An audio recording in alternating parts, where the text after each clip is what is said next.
Bonjour à tous, j'ai avec moi le Samsung Miss Player qui est un téléphone, comme c'est écrit, hein, le tactile au féminin. Donc c'est un téléphone plutôt pour les nanas et vous le verrez très rapidement. Généralement j'ouvre pas les boîtes, mais là la boîte est assez intéressante donc on va faire un petit tour. Voilà. Toc. Le téléphone. Bon alors rapidement au niveau du contenu, on va vider ça comme ça. Il n'y a rien d'autre après. Donc on en a un câble micro USB. Alors tout se passe en micro USB. Donc là on a le câble, on a les écouteurs standards qui sont également en micro USB. Il faut savoir que le Miss Player n'a pas de jack 3.5. Ce qui est un petit peu dommage. Un petit chargeur. Toujours en micro USB. La notice avec le CD de Samsung PC Studio. Et le téléphone. Alors il y avait une batterie aussi. Bon, alors le Miss Player, comme je vous disais, c'est un téléphone très girly. Et moi j'ai eu au début je me suis dit bon bah, quand j'ai reçu ce téléphone, qu'est-ce que ça va être? Je m'attendais à ce que ce soit très rapide et finalement vous allez voir, il est très intéressant. Il est à la limite du smartphone finalement, vous le verrez que pour le web c'est pas top, mais sinon il y a énormément de fonctionnalités. Alors première chose, c'est un écran tactile capacitif. Donc pour ceux qui savent pas, capacitif c'est comme on va dire pour l'iPhone. Le problème c'est que vous pouvez pas l'utiliser avec un stylet, avec vos ongles, ce qui en soi est assez étrange pour un mobile qui est dédié, enfin qui est plus orienté pour les femmes qui ont souvent des ongles un petit peu plus longs que les hommes. Bref, bon, un peu étrange quand même. Alors ensuite par ici on a cette touche là qui est une touche menu retour, décrocher, raccrocher. Sur le côté on a la touche de déverrouillage, verrouillage, appareil photo. Rien là-dessous à part le micro, les touches de volume et le port micro USB. Et puis ensuite, alors à l'arrière, c'est vraiment ça gêne pas dans la main, les petits reliefs et tout ça, c'est sympa. Un appareil photo, c'est combien? 3,2 mégapixels je crois. Alors qui est pas top, qui a pas d'autofocus, qui a une fonction détecteur de sourire par contre. Et puis bah, j'ai fait le tour. Alors je l'avais déjà allumé. Alors vous le voyez directement, là c'est un thème plutôt féminin. Enfin je sais pas ce que ça veut dire plutôt féminin d'ailleurs. Mais bon on va dire que c'est ça. Et avec une typo qui je trouve assez illisible. Alors j'ai regardé, ça a l'air d'être configurable. Le problème c'est que cette typographie elle est disponible surtout sur le web, etc. Alors ça c'est pour moi un problème. Parce que c'est pas niveau lisibilité, c'est pas top. Je pense que ça peut être configuré. Alors le Samsung Mix Player il est équipé d'un OS propriétaire avec TouchWiz. Alors TouchWiz c'est ça. Concrètement vous avez toute une série de widgets que vous pouvez installer. Ici on l'a en version plutôt évoluée parce qu'on a 3 pages possibles. Donc voilà. Oups, alors ça c'est un truc qui est un peu difficile parfois, voilà. Pour naviguer, hop.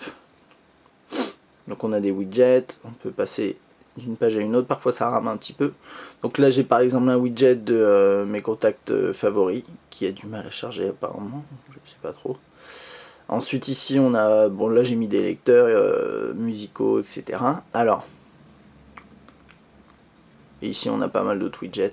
Alors je vais pas faire le tour de tous les widgets, mais vous avez par exemple ici des widgets Facebook et Twitter, MySpace aussi qui marchent assez bien. Vous pouvez lire des vidéos YouTube, etc. Ensuite, niveau numérotation, bang, ça se passe facilement.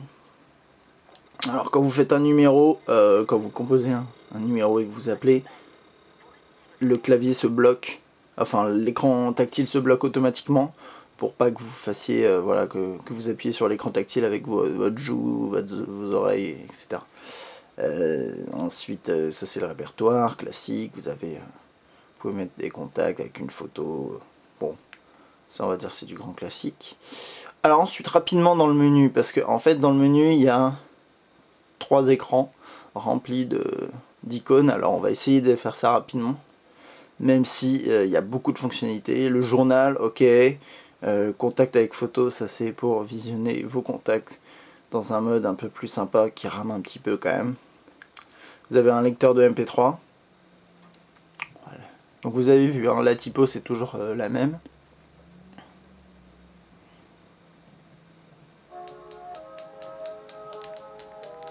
Là je suis à fond, hein. Je peux revenir en arrière, sur la page d'accueil notamment, hop, voilà. Et donc là j'ai le petit widget qui fonctionne bien.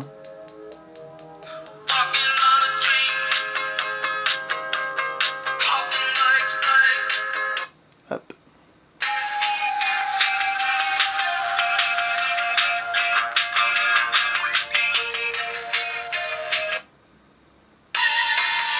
Ok, donc bon, c'est un petit widget sympa qui permet de contrôler rapidement. Vous avez aussi là ici une fonction FM, mais il faut connecter le kit main libre, ou en tout cas des écouteurs pour pouvoir l'écouter. Donc ça c'était pour le lecteur MP3. Ensuite, vous avez un lecteur, enfin un navigateur web, si j'avais mis un favori vers Test Mobile. Alors, comme vous le verrez déjà, c'est un téléphone qui fait uniquement Edge, donc 2G, c'est assez lent, c'est même très lent. Maintenant, le navigateur, le logiciel de navigation permet pas de naviguer vraiment super confortablement. Il charge pas les pages entièrement. Là par exemple c'est testmobile.fr, il ressemble un peu à rien. Et en plus, les typos, alors vous le voyez assez mal ici, mais les typos des titres, toutes les typographies sont transformées en cette espèce de typo manuscrite. Et c'est assez aberrant. Vous allez sur Google, c'est la même chose. Donc je pense que c'est configurable, mais à première vue, je trouve ça assez, c'est quand même un peu chiant, pour parler franchement. Mais bon. Ensuite, bien sûr, vous pouvez envoyer des textos, configurer une boîte email aussi. Alors pour taper, c'est simple, c'est du T9. Alors là, je suis pas en T9, je parle de T9, c'est pas du T9, mais bon, vous pouvez, voilà, là c'est du T9, ça marche assez bien, l'écran est réactif, donc ça c'est cool. Ok. Ensuite, une gestion des fichiers. Donc ça c'est un gestionnaire de fichiers qui permet de naviguer. Alors le défilement, bon, vous l'avez vu, hein, c'est un défilement cinétique au doigt comme ça. Et ça c'est vraiment bien parce que c'est pas implémenté dans dans tous les TouchWiz, dans tous les OS propriétaires Samsung. Ensuite, calendrier rapidement, calendrier c'est assez standard, qui tourne plutôt bien. On va prendre une petite photo. Alors l'appareil photo est pas trop mal, mais bon, c'est du 3,2 mégapixels sans autofocus, donc bam. On n'a pas de, j'ai pas activé les sons normalement. Je pense qu'on a un petit bruit qui prévient. En faisant quick view, on peut avoir les dernières photos prises. Je peux faire gauche-droite. Voilà. Oups. Et ensuite ici, on a quelques options, le mode sourire, le mode rafale, etc. Mode de scène, paramètres, où on peut configurer pas mal de choses. Donc ça c'est pas mal. Il y a même un retardateur. Donc l'appareil photo, même si il n'est pas d'une super qualité, même s'il n'y a pas d'autofocus ni de flash, il y a quand même pas mal de fonctionnalités et il a l'avantage d'être assez rapide. Donc ça j'ai déjà regardé, je sais pas pourquoi je vais là. Oui, je voulais vous montrer quand même la galerie. Ouais, donc ça c'est des images préinstallées. Allez, hop. Donc voilà, là c'est pas mal, ça marche assez bien. Vous pouvez les envoyer, définir comme par exemple fond d'écran, j'imagine. Hop, allez, j'aime bien les BN. Et hop. Voilà. Bon, ça rend assez mal finalement. Et je pense qu'on peut configurer différents. Bon, ok, ensuite, on a un truc qui s'appelle communauté, c'est des accès rapides à différents réseaux sociaux. Donc là, par exemple, j'ai Facebook, ça va me lancer la version mobile du site, mais assez mal adaptée finalement. Donc c'est pas top, sincèrement. Voilà, vous avez une version mobile. Il n'y a pas d'application Facebook, ce genre de choses, donc c'est un peu dommage. Une fonction assez sympa, qui est une gestion, enfin une liste d'achat, liste de courses. Donc je sais pas, on peut rajouter le prix, mettre une deadline pour l'acheter. Enfin, je trouve ça assez marrant. Ça fonctionne assez bien. Système d'alarme, les paramètres. Ensuite ici on a un truc que je voulais vous montrer qui est pas mal, c'est la reconnaissance audio. Mais je vais pas pouvoir vous montrer. Là je suis un peu just niveau temps, mais ça marche très bien. C'est comme Shazam, si ceux qui connaissent. Radio FM, quelques jeux. On a Google Maps, Palringo qui permet de communiquer sur MSN, ça marche très bien. Ça marche très bien, mais ça reste du Edge, mais pour le chat ça marche bien.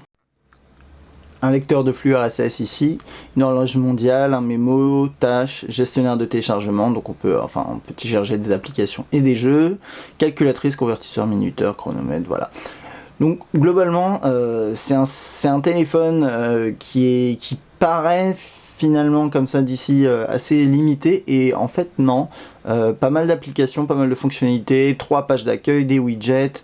C'est dommage que ce soit que Edge, ce serait bien d'avoir un peu de 3G, et malgré ça, c'est un très bon téléphone. Bon bah comme vous l'avez vu, plutôt pour les nanas. Et donc voilà, moi c'est un téléphone que je recommande pour ceux qui veulent pas franchir le pas d'acheter un vrai entre guillemets smartphone, parce que c'est pas exactement un smartphone, mais qui veulent un téléphone quand même qui permet de faire pas mal de choses, notamment installer des applications.